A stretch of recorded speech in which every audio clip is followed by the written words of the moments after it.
Ang tatlong biik. Sa isang luntiang bukid, may tatlong masasayang biik na magkakapatid, sina Kiko, Pilo at ang panganay na si Berto. Isang umaga, sinabi ng kanilang nanay, "Mga anak, oras na para kayo ay magtayo ng sarili ninyong mga tahanan." Si Kiko, na laging gustong maglaro, ay pumili ng pinakamadaling paraan. "Gagawa ako ng bahay na dayami para makapaglaro ako kaagad," sabi niya. At sa isang iglap, nakatayo na ang kanyang bahay na dayami. Si Pilo naman ay nag-isip ng kaunti. "Gagamit ako ng mga patpat. Mas matibay ito kaysa dayami," sabi niya. Naghanap siya ng mga tuyong sanga at masigasig na binuo ang kanyang bahay.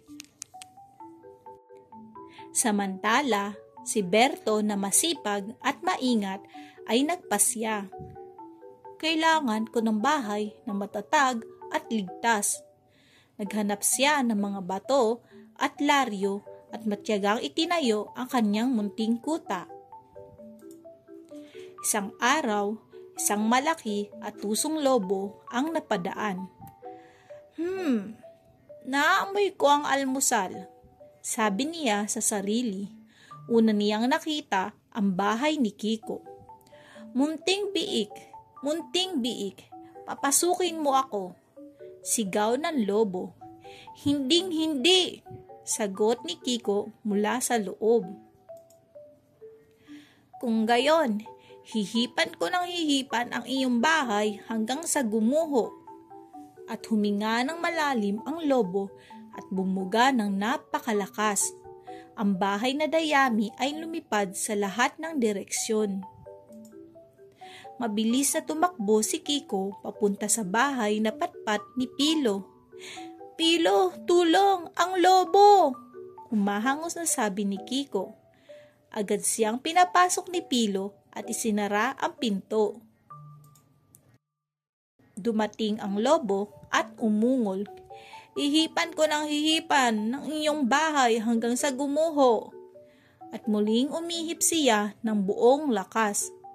Ang mga patpat ay nagkalasan at ang bahay ay bumagsak.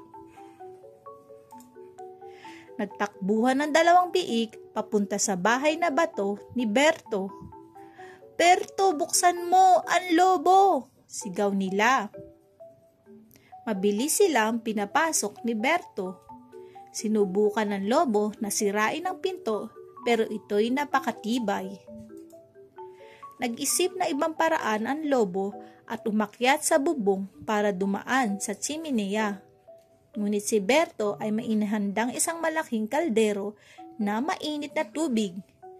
Nahulog ang lobo at napaso at tumakbo palayo sa gubat. Nagyakapan ng mga tatlong biik, ligtas at masaya sa loob ng matibay na bahay na gawa sa bato. Mabuting aral sa kwento: ang paggawa ng mga bagay ng maayos, kahit na mas matagal at mas mahirap, ay nagdudulot ng pangmatagalang tagumpay, kaligtasan at kapayapaan.